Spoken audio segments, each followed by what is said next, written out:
Hello everyone, welcome to Skill Book. My name is Mohan Singh, trade of mechanic motor vehicle. What is the flaring? ये वही question आ गया जो हमने पहले किया था फ्लेयरिंग टूल का।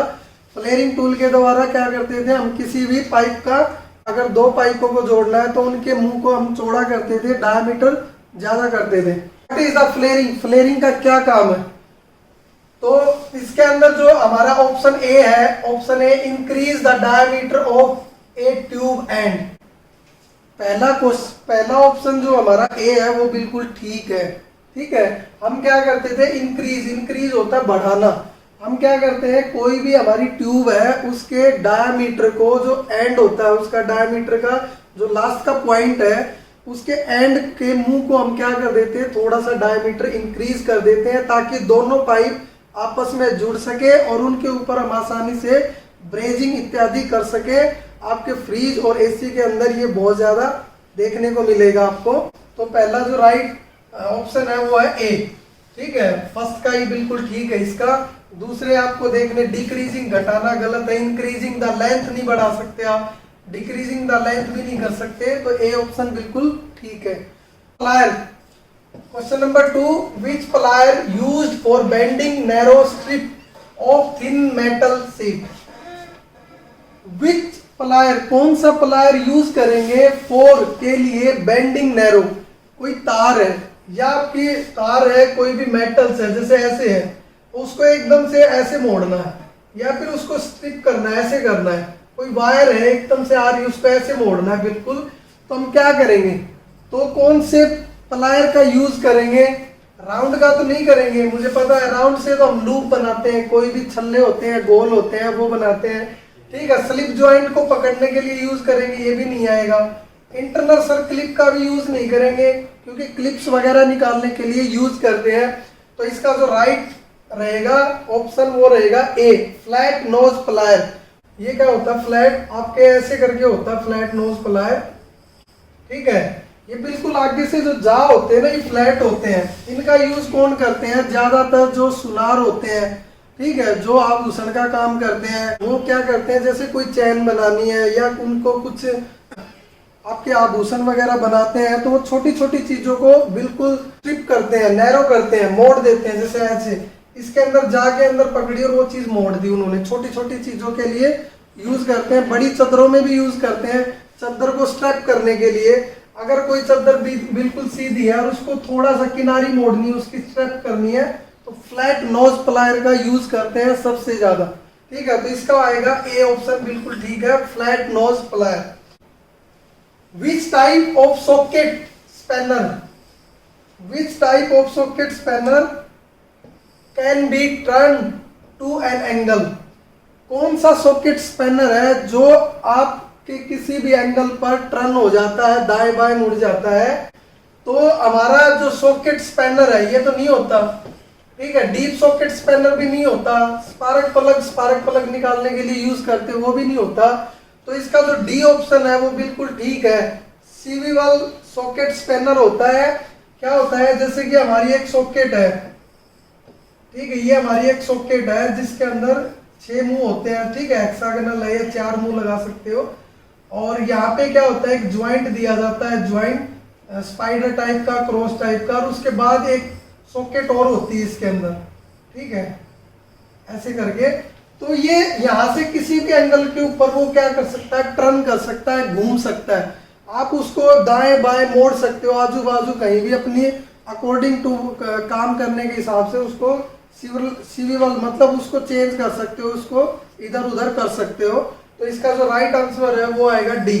ठीक है, next question, question number 4, which tool use to tight the nuts and bolts at recommended tightness? मतलब कि विच टूल, कौन सा टूल यूज करेंगे कि नट या बोल्ट है उसको एक हमें निश्चित टॉर्क के ऊपर टाइट करना है, या हमें कोई दी गई टॉर्क है उसके ऊपर हमें टाइट करना है, तो किस टूल का हम यूज करेंगे? तो स्टड रेंच का यूज नहीं करेंगे।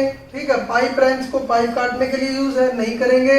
एडजस्टेबल टॉर्च का भी यूज नहीं करेंगे। तो राइट आंसर इसका टॉर्क रेंच, सी ऑप्शन ठीक रहेगा इसका क्वेश्चन नंबर 4 का। टॉर्क रेंच का काम क्या है कि कोई भी नट बोल्ट है निश्चित टॉर्क देने के लिए यूज किया जाता है। जैसे कि हमारी बाइक्स होती हैं, आगे का आपने सभी ने देखा होगा जो हैंडल्स होता है उसके बीच में एक बोल्ट लगा होता है, तो सभी कंपनियां हैं उसको क्या करती है, एक निश्चित टॉर्क के ऊपर टाइट करती है, कहीं वो खुल ना जाए या उसके अंदर प्ले ना आ जाए। ठीक है, तो एक टॉर्क निश्चित की होती है, तो उसी के हिसाब से हम उसको टॉर्क को टाइट करते हैं। उसके बाद क्वेश्चन नंबर 5, क्वेश्चन नंबर 5 में what is the use of ball pin hammer head की बात कर रहा है कि बॉल पिन हैमर हेड है उसका यूज कहाँ करते हैं हम। Spread the metals in all direction, ये बिल्कुल ठीक है आपका option number D. Question number 6 में विच मेटल, कौन सी मेटल को यूज किया जाता है सिंगल थिकनेस फ्लेयर। फ्लेयर जहां पे आ जाए ना ये समझ लो फ्लेयरिंग वाला क्वेश्चन है, ये फ्लेयरिंग टूल।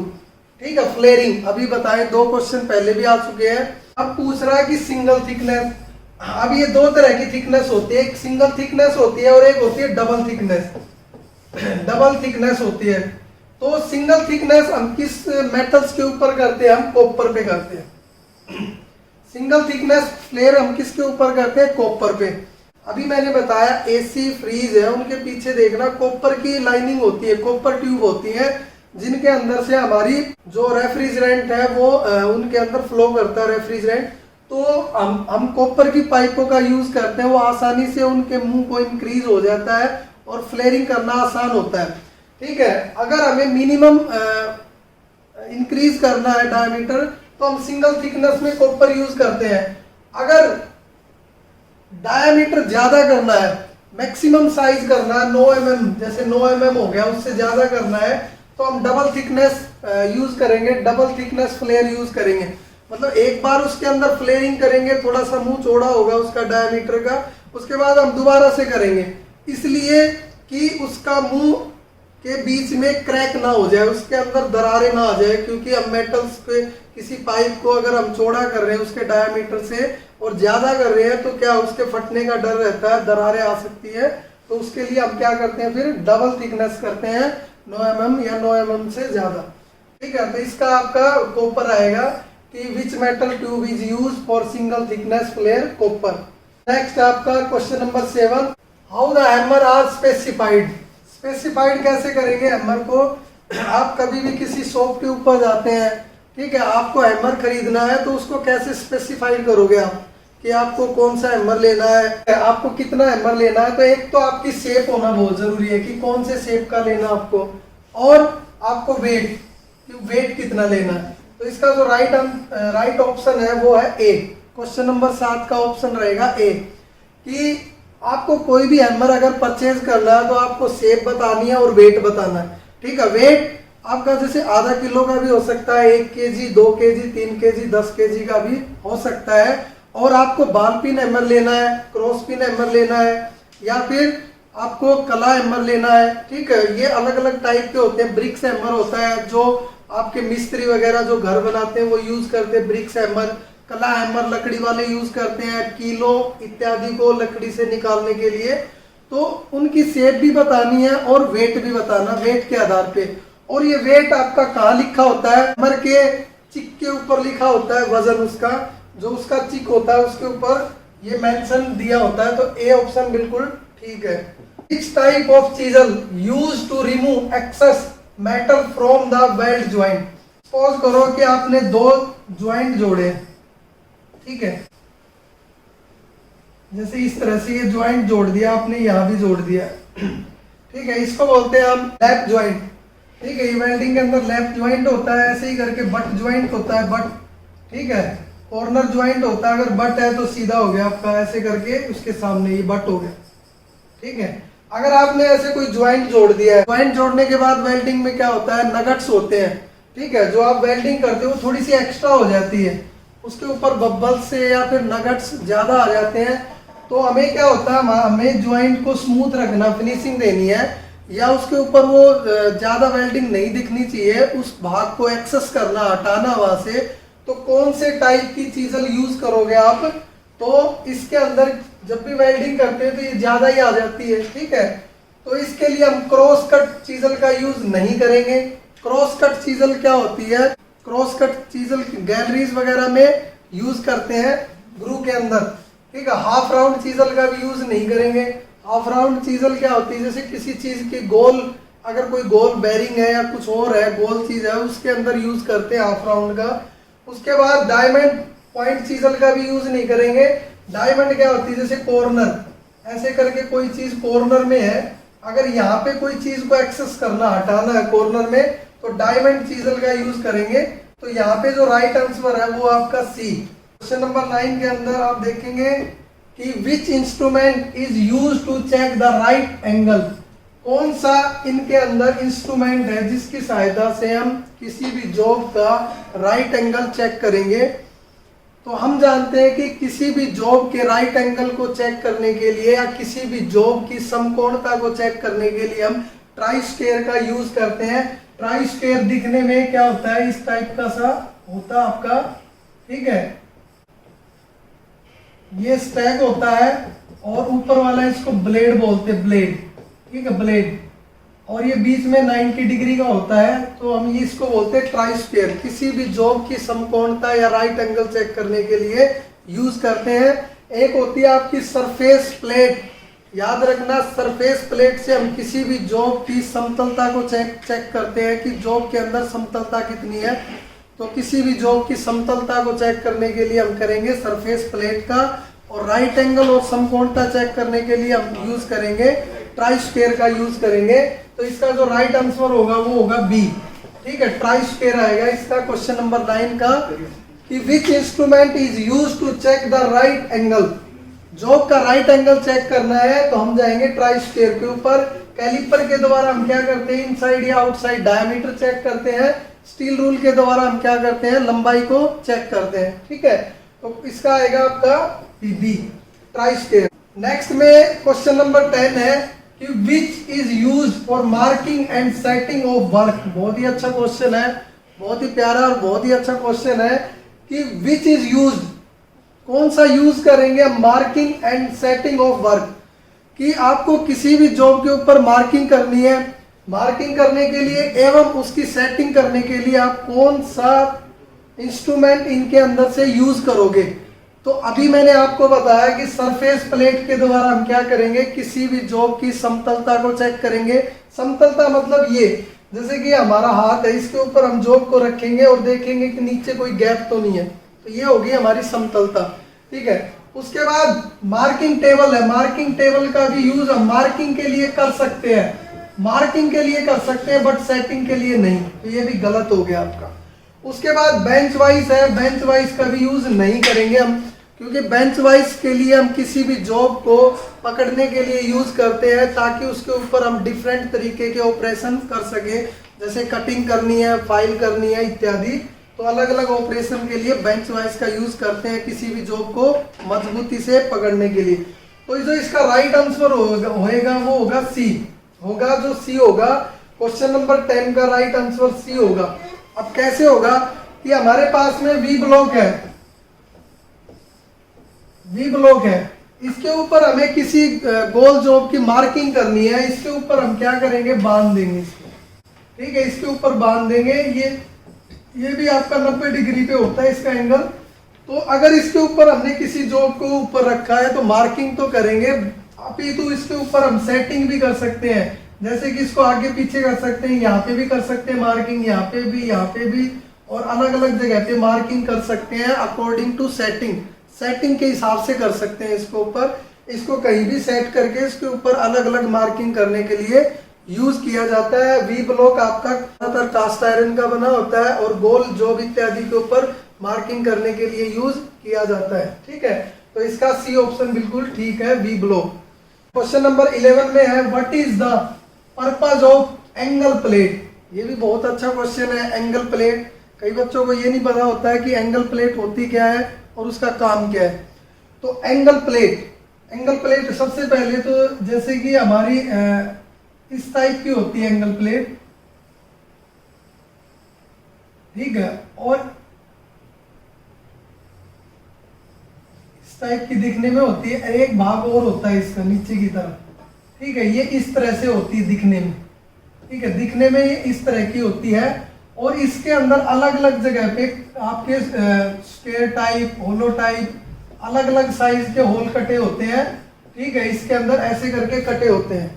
ठीक है, तो किसी भी जॉब को इसके ऊपर बांधने के लिए यूज करते हैं ताकि हम उसके ऊपर आसानी से मार्किंग कर सकें। ये भी आपकी कास्ट आयरन की बनी होती है। इसकी हाइट और चौड़ाई के हिसाब से इसको लिया जाता है, इसकी डायमेंशन ली जाती है। तो इस तरह से होती है। इसके अंदर ऐसे स्क्वायर टाइप, ऐसे लंबे आपके सिलेंडर टाइप, ठीक है, हेक्सागोनल, स्क्वायर या ऐसे करके ट्रायंगुलर टाइप कटे होते हैं। इसके अंदर स्लॉट कटे होते हैं जिनकी सहायता से हम किसी भी जॉब को, किसी भी सरफेस की प्लेट को, जॉब को इसके ऊपर बांध के हम आसानी से मार्किंग कर सकते हैं। ठीक है, हम जानते हैं कि हमारे पास में कोई हमें मार्किंग करनी है टेबल के ऊपर रख के किसी चीज को, तो हम क्या करेंगे, उसके पीछे इसकी स्पॉट लगा देंगे ताकि वो चीजें गिरे ना, सरके ना, क्योंकि स्क्राइबर अगर इस चीज के ऊपर टच करेगा तो ये गिर जाएगी। ठीक है, जैसे इसके ऊपर मार्किंग करेगा तो ये गिर जाएगी। तो इसके पीछे स्पॉट लगा देंगे एंगल प्लेट की। और एंगल प्लेट आपकी अलग अलग तरह की होती है। ठीक है, और साइज में भी अलग होती है और कास्ट आयरन की बनी होती है। तो जो 11 नंबर क्वेश्चन है उसका जो ऑप्शन बी है वो बिल्कुल ठीक है। मार्किंग, एंगल प्लेट का कार्य मार्किंग करने के लिए यूज किया जाता है। ठीक है, मशीनिंग करने के लिए नहीं यूज किया जाता, पॉलिशिंग के लिए भी नहीं, और ग्राइंडिंग के लिए ग्राइंड का यूज करते हैं, पॉलिशिंग के लिए पॉलिशिंग का, और मशीनिंग इत्यादि के लिए अलग से मशीनें होती है, लेथ मशीन, उनका यूज करते हैं। ठीक है, उसके बाद क्वेश्चन नंबर 12 है, what is the purpose of half round chisel. Half round chisel होती है, जैसे कोई चीज गोल है, अगर ये कोई चीजल है, गोल है बिल्कुल, अगर आप इसको क्या करोगे, बीच से कट कर दोगे तो ये क्या होगी, आपकी ये वाली टाइप की जो बन गई है, ये हाफ राउंड चीजल होगी है। ठीक है, हाफ राउंड चीजल। इसके द्वारा आप क्या करोगे, चीजल, चीजल से हम क्या करते हैं, कोई भी मेटल्स है उसके ऊपर हम क्या करते हैं, कोई भी मेटल्स आ जाती है, काटते हैं या वेल्डिंग करते हैं, तो किसी भी चीज को छीलने के लिए, मेटल को छीलने के लिए, या उसके ऊपर जो एक्स्ट्रा मेटल्स है उसको एक्सेस करने के लिए, हटाने के लिए हम चीजल का यूज करते हैं। चीजल, फ्लैट चीजल अभी बताया मैंने, अलग अलग टाइप की होती है, फ्लैट भी होती है, डायमंड टाइप भी होती है, हाफ राउंड होती है। ठीक है, तो हमारे पास आया हाफ राउंड चीजल। तो हमारी जो हाफ राउंड चीजल होती है, मैंने अभी बताया कि हाफ राउंड चीजल, जैसे कोई चीज गोल है, ठीक है, गोल है, अगर उसके अंदर कोई चीज हमें यहाँ से ये चीज एक्सेस करनी है, इसको हटाना है, यहाँ से रिमूव करना है इस चीज को, तो हम किसका यूज करेंगे, हाफ राउंड चीजल का यूज करेंगे।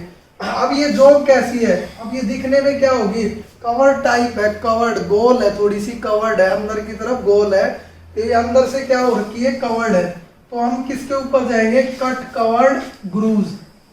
तो हम क्या करेंगे, जो कवर्ड टाइप के ग्रूव्स वगैरह होते हैं, ग्रूव होते हैं, उनके अंदर हम एक्सेस करेंगे, कोई भी चीज को रिमूव करना है या मेटल को एक्सेस करना है, तो हम क्या करेंगे, कट कवर्ड ग्रूव्स के लिए हम हाफ राउंड चीजल का यूज करेंगे। कोई भी मेटल्स है इस टाइप की, उसके अंदर क्या होती है, ऐसे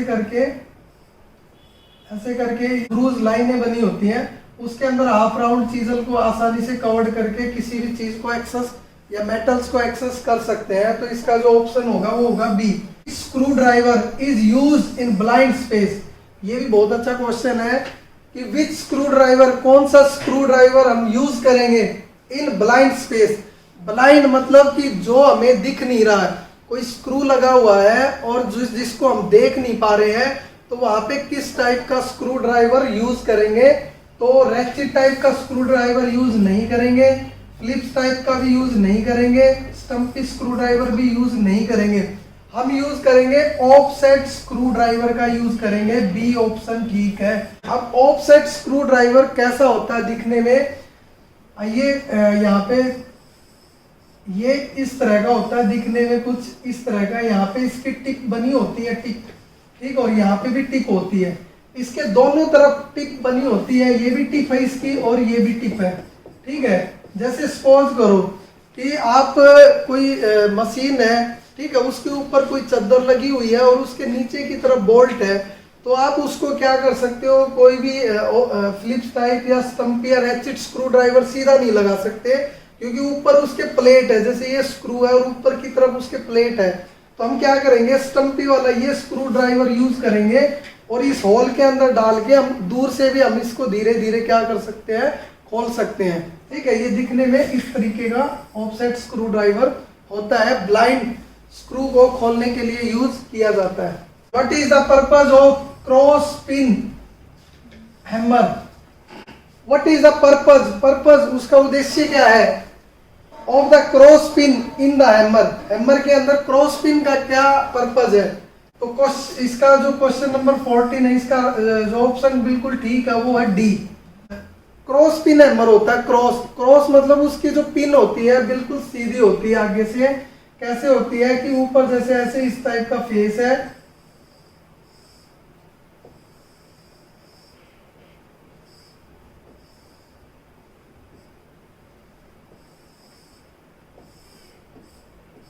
ऐसे होती है, थोड़ा दिखने में क्या होती है, इस टाइप की होती है आपकी। ये बिल्कुल सीधा है, जैसे कोई मेटल है, हमें उसके अंदर कट मारने हैं, तो हम क्या करेंगे, ये आपकी जो टिप है वो दिखने में क्या है, इस तरह की लंबी है।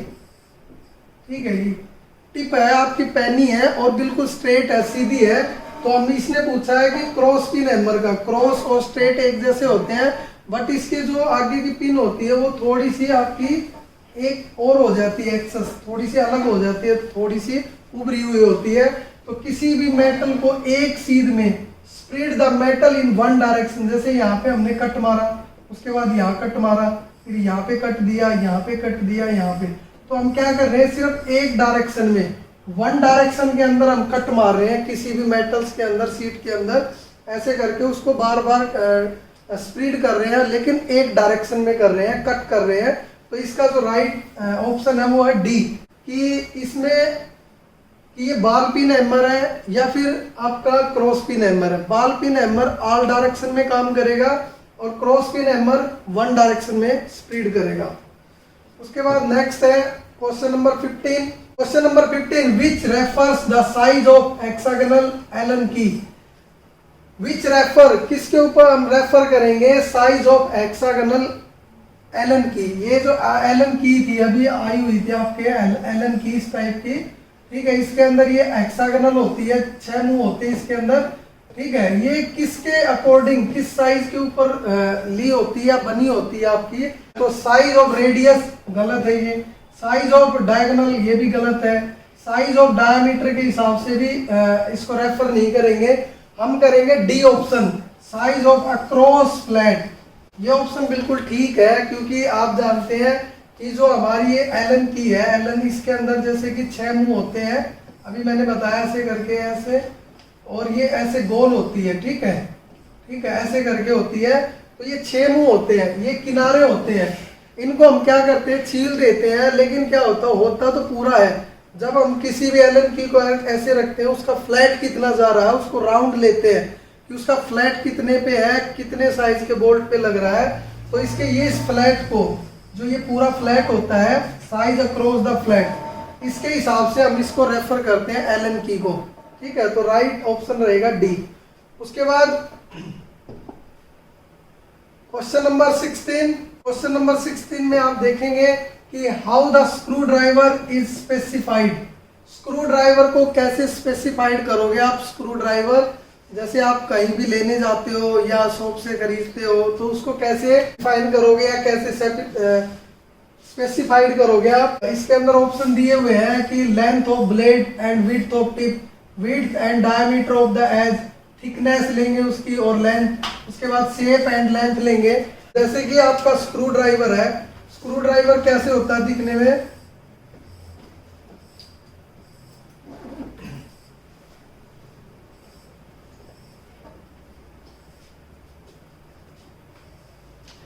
ऐसे होता है दिखने में।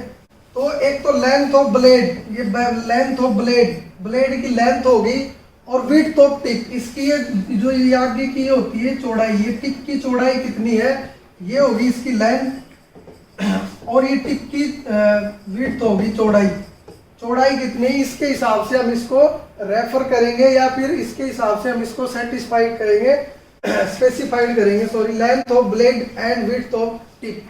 तो ए के ऊपर हम जाएंगे, ए बिल्कुल ठीक है। उसके बाद next question number 17, this part of engine can be measured by dial gauge. ठीक है, तो ये क्वेश्चन है, इसके अंदर 4 पार्ट्स दिए गए हैं। जैसे क्रैंक पिन होती है। क्रैंक पिन कौन सी होती है, जहां पे कनेक्टिंग रोड को क्रैंक शाफ्ट के ऊपर बांधा जाता है, वो होती है आपकी क्रैंक पिन। उसके अंदर एक सुराख होता है जहां से लुब्रिकेशन होता है। पिन क्या होती है, जिसको पिस्टन पिन बोलते हैं, पिस्टन और कनेक्टिंग रोड को जोड़ने के लिए यूज की जाती है। उसको भी मेजर नहीं करेंगे डायल गेज से।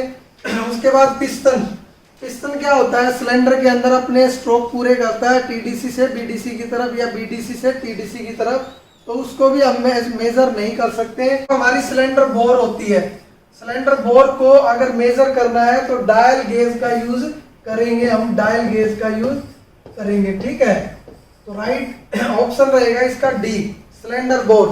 क्वेश्चन नंबर 18 में what is the working principle of dial test indicator. Dial test indicator होता है, ऐसे करके होता है। यहाँ पे क्या होती है, इस पे ग्रेजुएटेड होती है, जैसे 5 हो गया, उसके बाद 10 हो गया, उसके बाद यहाँ पे 15 हो गया, ठीक है, 30 हो गया, ऐसे करके लगी होती है। ठीक है, डायल टेस्ट इंडिकेटर होता है और इसके अंदर एक छोटी सी घड़ी एक और होती है। इसमें क्या होता है, 1, उसके बाद यहाँ पे 2, यहाँ पे 3, और ये टिप होती है, सुई होती है यहाँ पे, इस पे होती है। अगर ये 1 चक्कर पूरा खा जाती है तो ये 1 पे आ जाता है, अगर ये 2 चक्कर खा गई तो 2 पे आ जाता है। ठीक है, तो ये डायल टेस्ट इंडिकेटर होता है। इसके अंदर 2 डायल होते हैं, एक बाहर की तरफ और एक अंदर की तरफ होता है। ठीक है, ये पूछ रहा है कि ये किस प्रिंसिपल पे काम करता है, तो ये करता है आपके रैक एंड पिनियन पे, रैक एंड पिनियन के ऊपर काम करता है। ठीक है, रैक एंड पिनियन पे काम करता है, लेकिन इसके अंदर अगर आप देखोगे तो रैक एंड पिनियन कहीं भी ऑप्शन में नहीं है। तो लिवरेज मोशन पे काम नहीं करता है, ये स्प्रिंग मोशन पे भी काम नहीं करता है। Linear motion into reciprocating motion. Linear क्या होती है, ये वाली, जैसे कि ये चीज ऊपर चल रही है, ठीक है, इसके अंदर ये गियर लगे हुए हैं, गियर जैसे रैक की तरह है, लेकिन ये ऊपर की तरफ है, और इसके साथ में एक गियर और लगा होता है जिसके ऊपर चूड़ियां कटी होती हैं। ठीक है, और इनके साथ पॉइंटर जुड़े रहते हैं या फिर स्प्रिंग की सहायता से पॉइंटर लगे होते हैं। तो लीनियर मोशन, लीनियर तो ये होगी आपकी सीधी, ठीक है, इनटू रेसिप्रोकेटिंग मोशन, रेसिप्रोकेटिंग भी सीधी होगी, ऊपर नीचे की साथ, जैसे पिस्टन ऊपर चलता है नीचे आता है, इसको हम क्या बोलते हैं, रेसिप्रोकेटिंग मोशन। तो ये भी आपका गलत हो गया। उसके बाद आपका option D, linear motion into rotary motion. ये रैक ऊपर की तरफ चलती है तो गियर आपका गोल गोल घूमता है, ऐसे करके हमारी रीडिंग को शो करता है। इसी को हम रैक एंड पिनियन बोल देते हैं, इसी को हम लीनियर इनटू रोटरी मोशन बोल देते हैं। रैक एंड पिनियन आपके स्टीयरिंग आते हैं, स्टीयरिंग बॉक्स आता है रैक एंड पिनियन, उसके अंदर रैक नीचे की तरफ होती है, इसमें रैक ऊपर की तरफ होती है, और एक साथ में आपके गियर लगा होता है जिसकी सहायता से इसके अंदर हम ये रीडिंग लेते हैं हम। ठीक है, तो dial test indicator D option बिल्कुल ठीक है, linear motion into rotary motion. उसके बाद नेक्स्ट है क्वेश्चन नंबर 19। क्वेश्चन नंबर 19 के अंदर देखेंगे हम, which instrument is used to check the run out of crankshaft journal. Crankshaft journal की रन आउट हो गई है, रन आउट चेक करने के लिए हम किस इंस्ट्रूमेंट का यूज करेंगे। क्रैंकशाफ्ट कैसी होती है, दिखने में कुछ ऐसे करके होती है, ठीक है, ऐसे करके होती है आपकी क्रैंकशाफ्ट, ठीक है, ऐसे करके होती है। ठीक है, ये आपको दिखने में ऐसी लग रही है, बट ये राउंड शेप में होती है, राउंड में, और बीच में अलग अलग पिस्टन पिन, क्रैंक जनरल और वेट, आर्म इत्यादि लगी होती है। क्रैंक पिन के ऊपर आपके कनेक्टिंग रोड लगी होती है, और जो आपके मेन जनरल होते हैं वो दोनों साइडों में इंजन ब्लॉक, संप और इंजन ब्लॉक के साथ लगे रहते हैं, और बीच में भी क्रैंकशाफ्ट को बांधने के लिए इसमें मेन जनरल इत्यादि दिए जाते हैं। अगर ये मेन जनरल है, राउंड टाइप के होते हैं, मेन जनरल राउंड होते हैं, बिल्कुल गोल।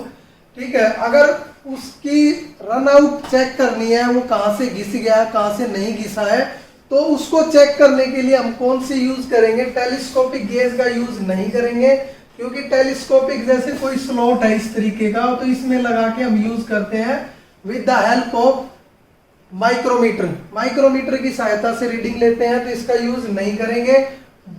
बोर डायल गेज का भी यूज नहीं करेंगे। बोर डायल जैसे कि इस तरीके का सिलेंडर होता है, ठीक है, उसके अंदर घिसावट हो रही है, जो घिसावट, अगर वो आपकी टेम्परनेस है या ओल्टी टाइप की जो घिसावट है, अगर उसको चेक करेंगे तो हम क्या करेंगे, बोर डायल गेज का यूज करेंगे, तो ये भी गलत है।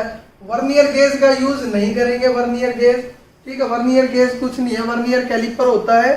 तो इसका ऑप्शन बी बच गया, dial test indicator, dial test indicator का यूज करेंगे। हम क्या करेंगे, डायल टेस्ट इंडिकेटर को इसके ऊपर लगा देंगे और इसको क्रैंकशाफ्ट को घुमाएंगे, जहां भी ये टच करेगा या टच नहीं करेगा, ठीक है, हम सेट कर देंगे। उसके हिसाब से हम देखेंगे कि इसके अंदर कितनी घिसावट हो गई है, फिर कितनी प्ले इसके अंदर आ गई है। उन सब को चेक करने के लिए हम क्या यूज करेंगे, dial test indicator. Question number 20 में देखेंगे आप, which gauge use to check the spark plug gap. Spark plug कैसा होता है आपका, इस तरीके का होता है, इसके बीच में मेन टर्मिनल होता है और साइड में साइड इलेक्ट्रोड होता है। एक मेन इलेक्ट्रोड होता है, ठीक है, जिसके ऊपर वायर लगी होती है, डिस्ट्रीब्यूटर से आती है, ठीक है, डिस्ट्रीब्यूटर में लगी हुई वायर इसके ऊपर आती है, इस तरीके का होता है ये दिखने में, ठीक है। अगर इनके बीच में ये होता है गैप, इसको बोलते हैं गैप। अगर ये गैप चेक करना है, कम ज्यादा हो गया है, तो इसको चेक करने के लिए हम क्या करेंगे, फिलर गेज का यूज करेंगे। डी ऑप्शन बिल्कुल ठीक है इसका, डी पे जाएंगे। टेलीस्कोपिक का यूज नहीं करेंगे, वर्नियर का भी नहीं, पिच का भी नहीं करेंगे। अगर गैप को चेक करना है तो हम करेंगे फिलर गेज का। फिलर गेज क्या होती है, to check the clearance between two mating parts. अगर दो पार्ट्सों के बीच में अगर हमें गैप को चेक करना है तो हम फिलर गेज का यूज करेंगे। 21 में, which instrument use to check the piston ring end gap. Piston के रिंग होते हैं, इस तरीके के होते हैं आपके रिंग, ठीक है,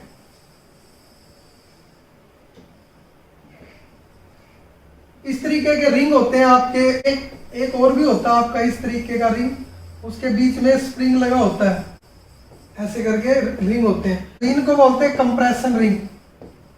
दो तरीके के रिंग यूज किए जाते हैं। कंप्रेशन रिंग होते हैं, एक होते हैं oil scraper ring. Oil scraper ring होते हैं, जो ऑयल स्क्रैपर रिंग होते हैं वो ऑयल को नीचे डालते हैं खींच के वापस संप में, लुब्रिकेशन होने के बाद। कंप्रेशन क्या करते हैं, कंप्रेशन स्ट्रोक के दौरान कंप्रेशन को लीक होने से रोकते हैं। तो ये ऐसे करके हमारे रिंग होते हैं। तो इनके बीच में गैप होता है, पिस्टन के बीच में और इनके बीच में। जैसे बीच में हमारा पिस्टन है आपका, इस तरीके का पिस्टन है और इसमें ऐसे करके ये रिंग लगाए जाते हैं ऊपर, ठीक है। तो ये हम रिंग लगाने के बाद पिस्टन की दीवारों में और रिंग के बीच में गैप आ जाता है। तो इस गैप को चेक करने के लिए, अंदर इस गैप को चेक करने के लिए हम फिलर गेज का यूज करते हैं। तो इसके अंदर हम देखते हैं कि कहीं फिलर गेज है तो ऑप्शन नंबर ए में लिखा हुआ है फिलर गेज। तो फिलर गेज बिल्कुल ठीक ऑप्शन है इसका, कि इसके अंदर हम फिलर गेज डाल के इसके गैप को चेक करेंगे, पिस्टन रिंग एंड गैप को, ठीक है।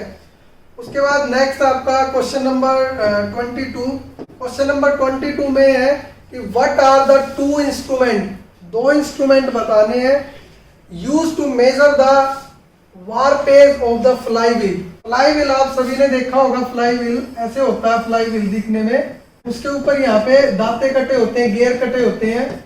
ये गियर इसलिए काटे जाते हैं ताकि इसके ऊपर सेल्फ स्टार्ट, जिसके ऊपर स्टार्टर लगा के, सेल्फ स्टार्टर होता है हमारा, उसके ऊपर लगा के हम गाड़ी को चला सकें, उसको क्रैंक कर सकें सेल्फ स्टार्टर के थ्रू। तो इस तरह का हमारा फ्लाई व्हील होता है आपका फ्लाई व्हील। तो ये कह रहा है कि वारपेज इंस्ट्रूमेंट, कौन से दो इंस्ट्रूमेंट यूज करेंगे मेजर करने के लिए वारपेज। उसके अंदर जो ऊपर नीचे जो उभार आ जाता है ना हल्का घिसने के बाद, क्योंकि इसके ऊपर क्लच लगती है, क्लच बार बार एंगेज और डिसएंगेज होती है, जिससे कि आपका फ्लाई व्हील कहीं से घिस जाता है, कहीं से नहीं घिसता है। ऐसे ही आपकी क्लच प्लेट भी घिस जाती है। तो इसकी जो वार पेज है, ऊपर की सतह को चेक करने के लिए दो इंस्ट्रूमेंट का यूज करेंगे। एक तो ये देखेंगे कि ये बिल्कुल फ्लैट है क्या, ठीक है, और एक हम किसका यूज करेंगे, फिलर गेज का। ये जो अभी मैंने बनाया स्ट्रेट गेज होती है, स्ट्रेट मतलब स्टील का जो रूल होता है ना आपका, स्टील का फुटो होता है, ऐसे ही करके लंबी होती है एक स्टील, इसके ऊपर लगाएंगे और उसके साथ फिलर गेज का यूज करेंगे। इसके बीच में फिलर गेज की पत्तियों को डाल डाल के चेक करेंगे कि गैप कितना है, या गैप है या नहीं है। तो ये वार पैच चेक करने के लिए दो टूलों का यूज करते हैं, एक होती है स्ट्रेट एज गेज और एक होती है फिलर गेज। इन दोनों का यूज करेंगे हम, ठीक है। ये बहुत ही अच्छा क्वेश्चन है और कहीं पे आपने ज्यादा यूज भी नहीं किया होगा, देखा भी नहीं होगा, तो इसको देख लेना। ये आपका फ्लाई व्हील हो गया, फ्लाई व्हील, उसके साथ में ये आपकी स्ट्रेट गेज है, ठीक है, और इसके साथ में हमने ये फिलर गेज लगा दी। फिलर गेज दिखने में कुछ ऐसे होती है, अलग अलग उसके ऊपर मीट अलग अलग टाइप की वो होती हैं, थिकनेस की ब्लेडें होती हैं, ठीक है। तो उसके बाद हमारा नेक्स्ट क्वेश्चन रहेगा question number 23, which precision instrument use for taking external, internal and depth measurement. अभी मैंने बताया था आपको कि हमारे पास एक ऐसा इंस्ट्रूमेंट है जिसकी सहायता से हम इंटरनल, एक्सटर्नल और डेप्थ रीडिंग को मेजर कर सकते हैं, रीडिंग को निकाल सकते हैं। इसके अंदर कौन सा आता है? तो तीनों अलग अलग है। डेप्थ के लिए अलग यूज करेंगे, इनसाइड के लिए अलग यूज करेंगे और आउटसाइड माइक्रोमीटर अलग होता है। तो ये तीनों अलग अलग लेते हैं। अगर हमें बताना है एक चीज, तो हमारा जो राइट ऑप्शन है वो है ए। वर्नियर कैलिपर के द्वारा हम किसी भी जॉब की इनसाइड डायमीटर को, आउटसाइड डायमीटर को और डेप्थ को आसानी से एक ही इंस्ट्रूमेंट से चेक कर सकते हैं, ठीक है। तो ए पे जाएंगे, बिल्कुल ठीक ऑप्शन है उसका। उसके बाद क्वेश्चन नंबर 24 में क्या है कि what is the use of ratchet stop in outside micrometer. Outside micrometer देखने में कुछ इस तरीके का होता है आपका, ठीक है, और उसके पीछे इस टाइप के एक रैचेट लगाई जाती है, इसको बोलते हैं रैचेट, ठीक है।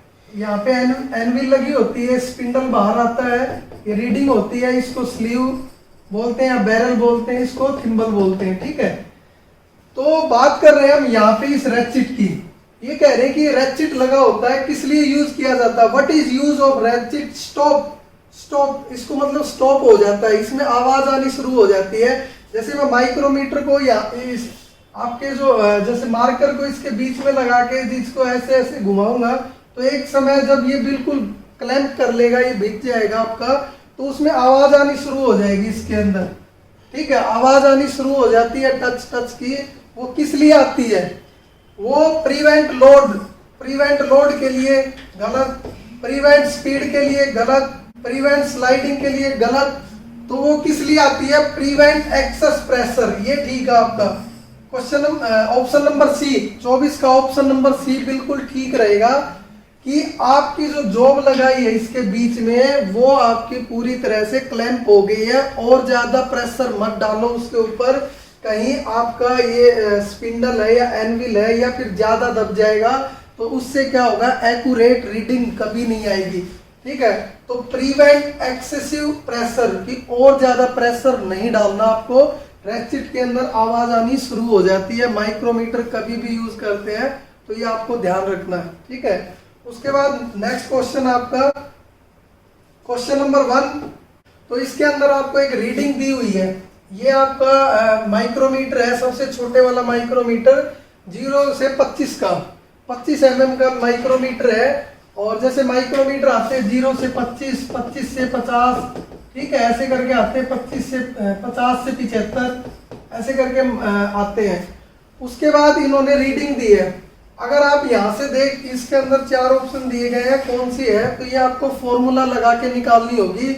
माइक्रोमीटर की रीडिंग निकालने का फॉर्मूला क्या होता है? मेन स्केल रीडिंग, शॉर्टकट में लिख रहा हूँ, main scale reading plus main scale reading क्या होती है? इसको बोलते हैं, ये होती है main scale reading.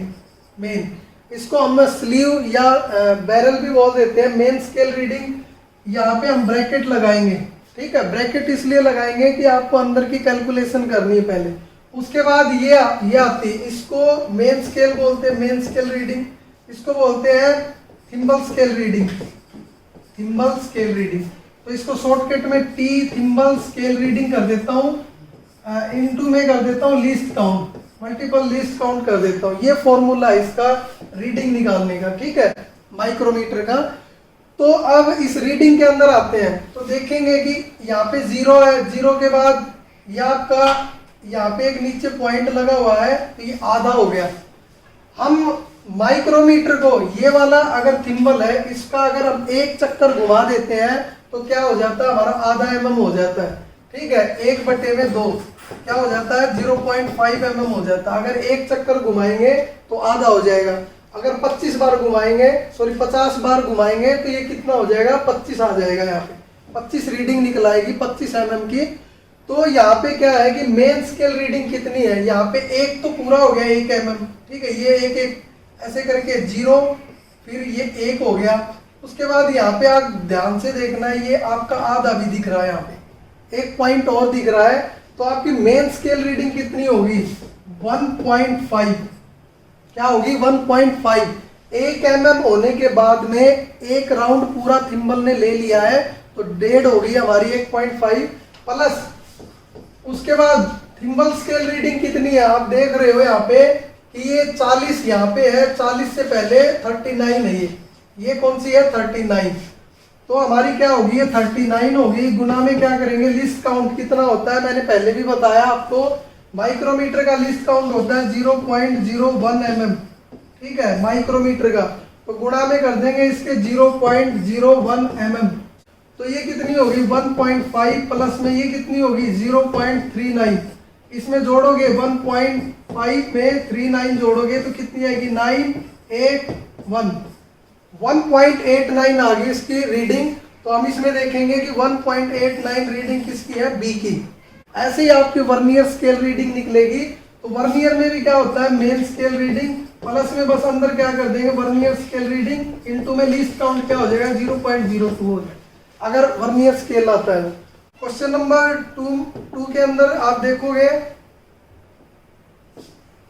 What is the distance covered.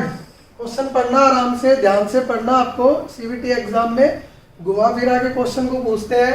What is the distance covered by the spindle in one full rotation of thimble in outside micrometer. अभी बताया मैंने, जस्ट आपको पिछले वाले क्वेश्चन के अंदर बताया मैंने आपको कि अगर इस चीज को पूरा एक राउंड लेगा तो आधा mm आ जाएगा। ठीक है, अगर 2 राउंड लेंगे तो ये पूरा 1 mm हो जाएगा। अब इसने क्या किया, 2 राउंड लेके इसने 3 राउंड ले लिए। 3 राउंड लिए हैं तो क्या हो गया, इसने 3 राउंड लिए थे तो तभी तो 1.5 आया ना। तो अब ये नीचे वाले क्वेश्चन में पूछ रहा है कि what is the distance covered by the spindle. ये स्पिंडल आपका, ये इस पे कितनी रीडिंग आएगी, 1 फुल रोटेशन ऑफ थिम्बल। इसका एक राउंड पूरा ले देंगे तो कितनी रीडिंग आएगी आउटसाइड माइक्रोमीटर के अंदर। तो इसके अंदर आप देखेंगे ऑप्शन बिल्कुल इजी है, आप सभी को पता है कि डी, जो ऑप्शन डी है वो इसका राइट आंसर होगा, डी। अगर एक राउंड घुमाएंगे तो 0.5 आएगी। ठीक है, एक का आधा कर दो, 0.5 mm। ठीक है, तो इसका जो राइट आंसर है वो होगा डी ऑप्शन। ठीक है, उसके बाद नेक्स्ट, लास्ट के next, which measuring gauge needs to be set up to a fixed dimension before use। बहुत ही अच्छा क्वेश्चन है, बहुत ही इंपॉर्टेंट क्वेश्चन है। आप सभी ने बताया, सॉरी ये पहले आपने कई बार यूज भी किया होगा। अगर आप डायल बोर गेज यूज कर रहे हो, आपको किसी भी सिलेंडर की अगर बोर निकालनी है, उसकी टेपरनेस निकालनी है, ओवल्टी निकालनी है, तो हमने बताया था कि हम यूज करेंगे, कौन सा यूज करेंगे, डायल बोर गेज का यूज करेंगे या डायल टेस्ट इंडिकेटर का यूज करेंगे। तो डायल बोर गेज है उसका भी यूज करते हैं, डायल टेस्ट इंडिकेटर का भी यूज करते हैं। तो इनमें से ये कह रहा है कि which measuring gauge needs to be set up to be fixed dimension before use, कि आपको यूज करने से पहले उसकी डायमेंशन को फिक्स करना है, उसको चेक करना है, उसको सेट करना है। तो ये चीज आती है आपकी, ये आती है किसमें, dial test indicator. Option number B इसका बिल्कुल ठीक है, क्योंकि मैंने अभी बताया था इसके अंदर क्या होता है कि एक आपका ये आपका डायल होता है, इसके अंदर ये सुई होती है। ठीक है, पॉइंटर होता है, इसके बाद 0 1 ऐसे करके 5 ठीक है 10 ऐसे करके लगी होती है। एक इसके अंदर एक और डायल होता है, उसमें भी 1 2 3 ऐसे पॉइंटर होते हैं। तो इसके ऊपर क्या होता है, यहाँ पे एक वो होता है इंडिकेट करने का, 0 सेट करने का। ऐसा नहीं है अगर आपकी 0 यहाँ पे है ठीक है, या 0 यहाँ पे है, तो हम क्या करेंगे, डायल को घुमा के सेट कर लेंगे यहाँ पे। तो 0 जैसे 0 हमारी यहाँ पे है, तो ये आपका डायल है ना, ये आउटर डायल है, ये घूम जाएगा और इसको घुमा के हम 0 पे सेट कर लेंगे। तो ये होता है आपके डायल टेस्ट इंडिकेटर के अंदर होता है। कभी इंस्ट्रूमेंट आप चेक करते हो तो आप देखना घुमा के, वो आपका डायल घूम जाएगा और इजी से उसको 0 के ऊपर हम सेट कर सकते हैं। उसके बाद ही हमें रीडिंग निकालनी होगी। आपका question number 4, which gauge use to check leakage of inlet manifold. अब मैं कह रहा हूं कि वो लीकेज हो रही है, ये कह रहा है कि लीकेज हो रही है, आपको लीकेज चेक करनी है, टेस्ट करनी है। अगर लीकेज कहीं भी हो रही है तो हम इनटेक मैनिफोल्ड के अंदर क्या करेंगे, वैक्यूम गेज का यूज करेंगे। वैक्यूम गेज क्या होती है, जो कि पिस्टन के नीचे जाने से सिलेंडर के अंदर जो वैक्यूम या चूस पैदा हुई है उसको चेक करने के लिए यूज होती है कि उसके अंदर कहीं लीकेज तो नहीं हो रही है। जितना मिश्रण अंदर जाना था वो अंदर नहीं गया है, तो क्यों नहीं गया, उसके कई कारण हो सकते हैं। रिंग भी टूट सकते हैं, इंटेक मैनिफोल्ड भी खराब हो सकता है, वाल्व खुला भी नहीं है। तो इस तरीके से कंप्रेशन, ठीक है, कंप्रेशन, ये कंप्रेशन गेज होती है। तो हम पेट्रोल गाड़ी के अंदर स्पार्क प्लग को निकाल के चेक करेंगे। अगर डीजल गाड़ी है तो उसका इंजेक्टर को बाहर निकालेंगे और उसके अंदर हम कंप्रेशन गेज लगा देंगे। पिस्टन ऊपर जाएगा तो मिश्रण को कंप्रेस करेगा और हमारी गेज में पता लग जाएगा कि कंप्रेशन पूरा है या नहीं है। तो जो इसका आंसर आएगा क्वेश्चन नंबर 4 का, कि अगर लीकेज चेक करनी है इनटेक मैनिफोल्ड में तो वैक्यूम गेज का हम यूज करेंगे। बी इसका राइट ऑप्शन है, तो बी के ऊपर जाएंगे वैक्यूम गेज।